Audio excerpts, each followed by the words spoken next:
Beneath one of the most fought-over acres of land on Earth, there is a silence that no army, no empire, and no faith has ever fully broken. For nearly 14 centuries, a mosque has stood on a raised stone platform in the heart of Jerusalem. Muslims call it Al-Aqsa, the farthest mosque, the third holiest site on earth. Jews call the ground beneath it the Temple Mount, the place where two ancient temples are believed to have stood, the holiest site in Judaism. Somewhere in the layers packed beneath this platform lies a physical record of nearly 3,000 years of human history. Almost no one has ever been allowed to dig for it. So what is actually down there? What has archaeology confirmed? What remains genuinely unknown? And why has one hillside in Jerusalem become one of the most sensitive places on earth to even ask that question? Start with the ground itself. 35 acres, raised and roughly trapezoidal, sitting inside Jerusalem's old city. Muslims call it Al-Haram al-Sharif, the noble sanctuary. Jews call it Har Habayit, the Temple Mount. Three faiths have called this platform sacred, for different reasons, for thousands of years, and every one of those reasons runs directly through the story we're about to tell. For Muslims, the sanctity is written into Scripture itself. The Quran's 17th chapter opens with God taking his servant by night from Al-Masjid al-Haram to Al-Masjid al-Aqsa, a journey Islamic tradition identifies as the Prophet Muhammad's night journey and ascension, the Isra and Miraj. Early Muslims connected this farthest mosque to Jerusalem's sacred precinct centuries before any physical mosque building stood on the exact spot. Authentic hadith adds more. The Prophet is recorded instructing believers to undertake special journeys of devotion to only 3 mosques on earth: Mecca, Medina, and Al-Masjid al-Aqsa. That instruction alone has anchored this site's rank across the Islamic world for 1,400 years. It's religious tradition, not an archaeological claim, and we'll keep that distinction honest throughout this film. For Jews, the same ground carries a different, equally ancient weight. The Hebrew Bible describes King Solomon building the first temple here in the 10th century BCE, a structure said to house the Ark of the Covenant. That temple fell to the Babylonian king Nebuchadnezzar II in 586 BCE, an event the historical record of the ancient Near East independently supports. A second temple rose after the exile, completed around 516 BCE. It would stand in different forms for nearly 600 years. Christianity carries its own thread here too, even without a temple or mosque of its own on the platform today. The Gospels place Jesus' teaching in the Second Temple's courts, overturning tables in its outer precincts, within the very complex Herod had just finished rebuilding. Early Christian writers later read the temple's destruction as theological confirmation of Jesus' own words. That reading belongs to faith, not to the trowel and the sieve. 3 religions, 1 platform, and a question none of them can answer without digging, which is exactly the one thing almost no one has ever been allowed to do here. But one king did more to this hillside than any ruler before or since, and his construction project left behind the single largest physical clue we have to everything that came before it. That king was Herod the Great. Around 20 BCE, Rome's appointed ruler of Judea launched an engineering project that would define this platform for 2,000 years. He didn't renovate the sanctuary. He nearly doubled it, raising retaining walls out of limestone blocks so massive that some individual stones weigh over 100 tons. The historian Josephus, writing within living memory of the building itself, called it one of the most magnificent structures in the Roman world. Stand beneath the surviving stones today, and it's hard to argue with him. Herod's ambition didn't stop at the walls. Josephus describes colonnaded porticos running the platform's edges, a royal stoa on the southern end held up by rows of towering columns, grand staircases rising from the city below. 20th century excavations along the southern wall, led by Israeli archaeologist Benjamin Mazar, uncovered exactly that. A monumental staircase, ritual immersion pools cut straight into the bedrock, paving stones from the plaza where pilgrims once gathered before ascending to worship. This ground sits outside the platform's boundary.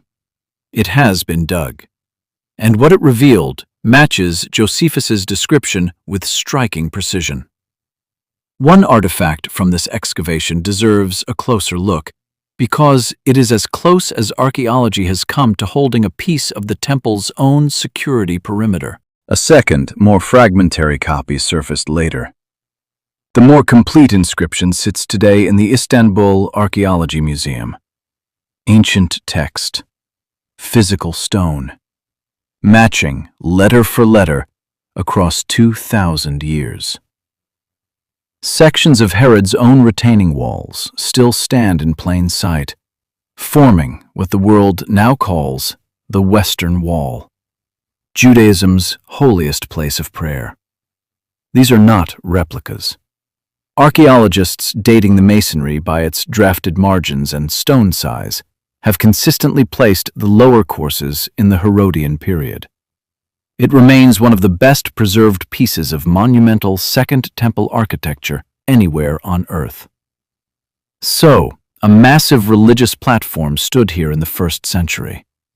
Rome eventually turned its full weight against it. We know exactly how that story ends. In 70 CE, Roman forces under the future emperor Titus crushed the Jewish revolt and destroyed the Second Temple. Josephus watched it happen.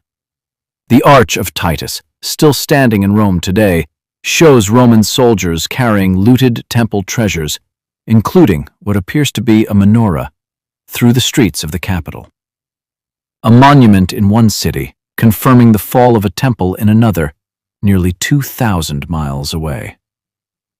Before we move forward, it's worth stepping just south of the platform, into the older settlement known today as the City of David, because this is where the debate gets genuinely uncertain. Excavations here, beginning with British archaeologist Kathleen Kenyon in the 1960s, uncovered fortifications and water systems proving this ridge was inhabited and defended as early as the Bronze Age, continuing into the Iron Age, the period tradition assigns to David and Solomon. In the early 2000s, archaeologist Eilat Mazar identified a massive structure here as a possible remnant of David's palace. Other respected scholars, including Israel Finkelstein, disagree, arguing the dating remains uncertain and that evidence for a large, centralized, united monarchy is thinner than the biblical text alone suggests. This isn't a fringe dispute. It's one of the most actively contested questions in Israeli archaeology, and it remains open. What both sides agree on: Jerusalem was a real, fortified settlement here centuries before Herod ever touched the platform to its north. How large its earliest kingdom truly was, though, is still being argued in journals today. Would a single excavation, if it were ever permitted, finally settle it? No one can say. That's the honest answer. For the next several centuries, the platform's own story goes quiet. Roman Jerusalem became the pagan city of Aelia Capitolina in the 2nd century, and some ancient sources suggest a temple to Jupiter stood somewhere near this ground, though its precise location remains debated. Buried under later construction, we can no longer strip away. By the Byzantine period, The site appears largely abandoned. Christian pilgrims of the era read its ruin as theological proof. That reading tells us about their faith. It tells us almost nothing about the ground itself. Then, in the 7th century, everything on this platform changed again. This time, the evidence speaks for itself.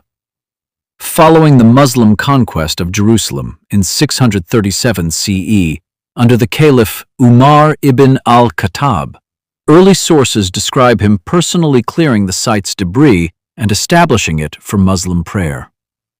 Decades later, the Umayyad Caliph Abd al-Malik ibn Marwan launched construction that would permanently reshape the platform, culminating in the Dome of the Rock, completed around 691 to 692 CE, a date we know because it's carved into the building itself.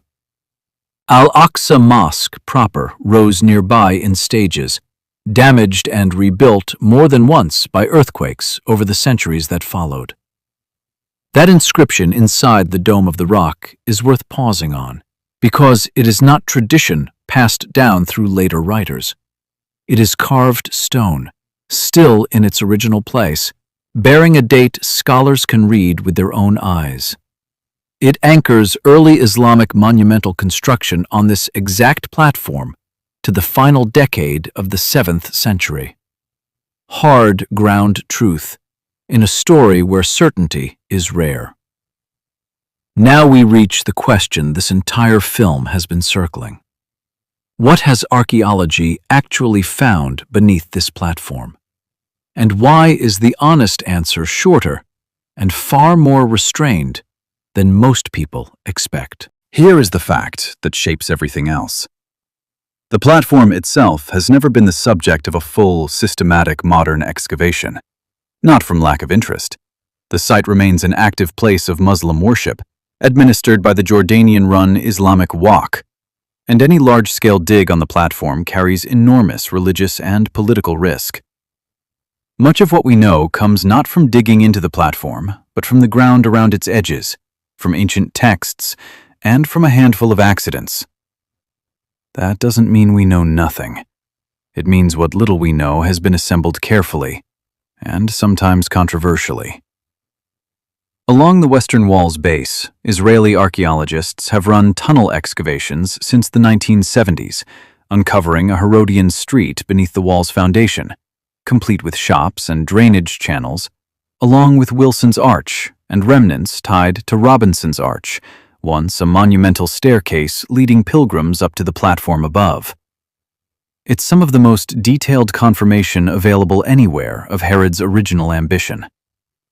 Even this work, conducted entirely outside the platform Muslims worship on, has not escaped conflict. In 1996, opening a new tunnel exit near the Via della Rosa sparked days of violent clashes.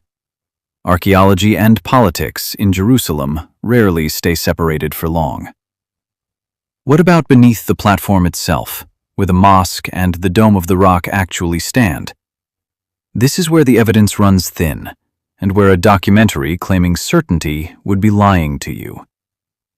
In 1999, renovation work by the Islamic Waqf converted a vaulted underground space near the platform's southeastern corner, historically called Solomon's Stables and known today as the Marwani Musalla, into an additional prayer hall.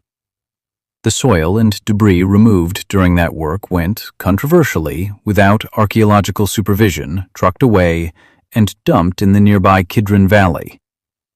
Archaeologist Gabriel Barkay later organized what became the Temple Mount Sifting Project, sifting that discarded material by hand for the next 2 decades.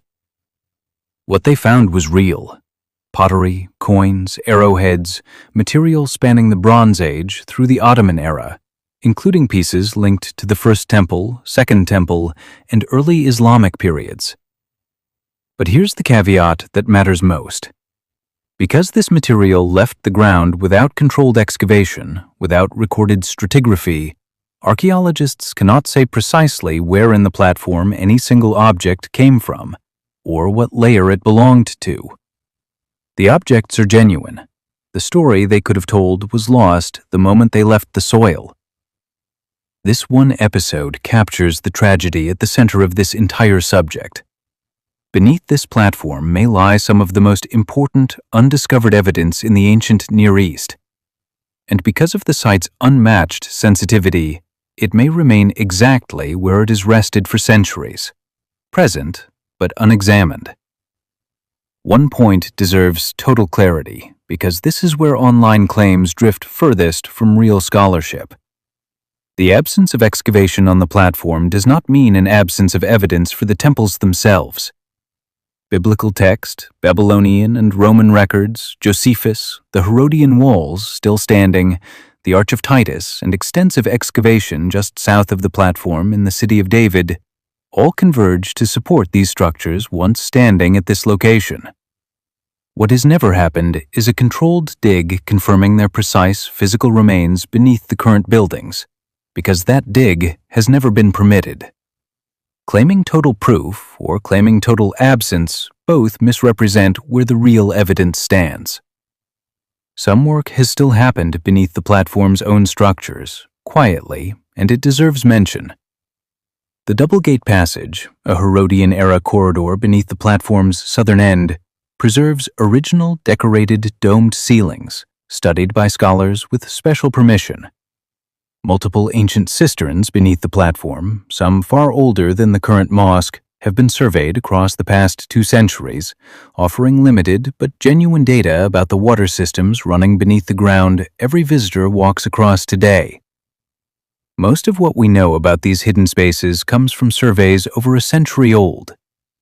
In the 1860s and 70s, British Royal Engineers Charles Warren and Charles Wilson mapped cisterns and tunnels under difficult, politically delicate conditions, often tunneling around the platform's edges rather than beneath it, for the same reasons that constrain researchers today. Their drawings, more than 150 years old, remain a genuine reference point, precisely because so little access has been granted since. Not every underground feature has been treated with equal care. Renovation projects across the past century, under different authorities at different times, have occasionally altered subterranean spaces without full archaeological documentation, a pattern older and wider than the 1999 controversy alone. Heritage groups across the political spectrum have called for greater transparency. Implementing it remains complicated by decades of unresolved status and mutual distrust. None of this diminishes Al-Aqsa's own extraordinary history. The mosque and the Dome of the Rock aren't simply built on top of an older story with nothing to offer archaeology themselves. They stand among the best preserved works of early Islamic architecture on Earth, representing 14 unbroken centuries of Muslim scholarship and worship. 7th century inscriptions, Umayyad mosaics, a construction history stretching through Crusader disruption and Ayyubid, Mamluk, and Ottoman restoration, independently documented, layer by layer, almost entirely without touching a single stone beneath the surface. That Crusader chapter alone shows how layered this ground really is. When Crusader forces took Jerusalem in 1099, they turned the Dome of the Rock into a church, the Templum Domini, and converted Al-Aqsa Mosque into a royal palace, later the headquarters of the Knights Templar, whose very name comes from occupying this site. Columns and ironwork from that era still survive within the complex today. A Christian military chapter sandwiched between centuries of Islamic use before Saladin recaptured the city in 1187. What followed was restoration, not neglect. Saladin's minbar, Mamluk expansion in the 13th and 14th centuries, Ottoman tilework commissioned by Suleiman the Magnificent in the 1550s, still catching the light on the Dome of the Rock today. Every layer independently documented through inscriptions and endowment records. A continuous timeline over 1,000 years long, built almost entirely without ever needing to dig beneath the platform's surface. Modern technology has opened one narrow, non-invasive window that earlier generations never had. Ground-penetrating radar and similar remote sensing methods, capable of mapping what's buried without disturbing it, have been used elsewhere in the Old City, and researchers have floated them as a possible future path here too, one that wouldn't carry the same religious and political risk as a physical dig. Whether that will ever be permitted on the platform itself remains, like almost everything in this story, an open question. Any honest account of this site has to acknowledge how it's actually managed today, because that arrangement shapes what archaeology can and cannot do here as much as any scientific question does. Since 1967, day-to-day religious administration has remained with the Jordanian-run Islamic Waqf, under a long-standing arrangement often called the status quo, while Israel holds overall security control, a dual system that has itself been a source of recurring tension for decades. Every question about access, prayer, or excavation moves through this same delicate framework, one this documentary leaves to historians, diplomats, and the people of the region to navigate, not to a single hour of television. So where does that leave us, after tracing 3,000 years of history through a platform most of the world will never be permitted to dig into? It leaves multiple, deeply real historical layers coexisting, confirmed to different degrees by different kinds of evidence. Herodian stones you can still touch today, carrying the memory of the Second Temple's fall. A 7th century inscription carved in stone, anchoring the earliest days of Islamic monumental architecture on this exact ground. A controversial sifting project that recovered thousands of genuine artifacts while losing, in the same moment, the context that would have let them speak fully. And one honest, necessary admission. Some of the biggest questions about what lies beneath this platform may never be answered, not because the evidence isn't there, but because the ground itself remains one of the only places on Earth where curiosity has had to yield to something older than history. Sanctity. Maybe that's the real discovery here. Not a hidden chamber, not a secret proof, just a reminder that some ground carries more weight than any excavation could ever fully uncover, and that in Jerusalem, more than almost anywhere else on Earth, the past is never simply buried. It is still being lived, prayed over, and argued about by millions of people who never needed an archaeologist's permission to feel its weight. Every faith that has ever stood on this platform has, in its own way, been asking the same question. What does it mean for a place to be holy enough that even our own curiosity has to stop at its edge? Archaeology cannot answer that. It can only stand there, take careful notes, and admit, honestly, where its evidence runs out. If history still has secrets waiting to be uncovered, subscribe and join us as we walk carefully and honestly through the world's most contested and most sacred ground, one discovery at a time.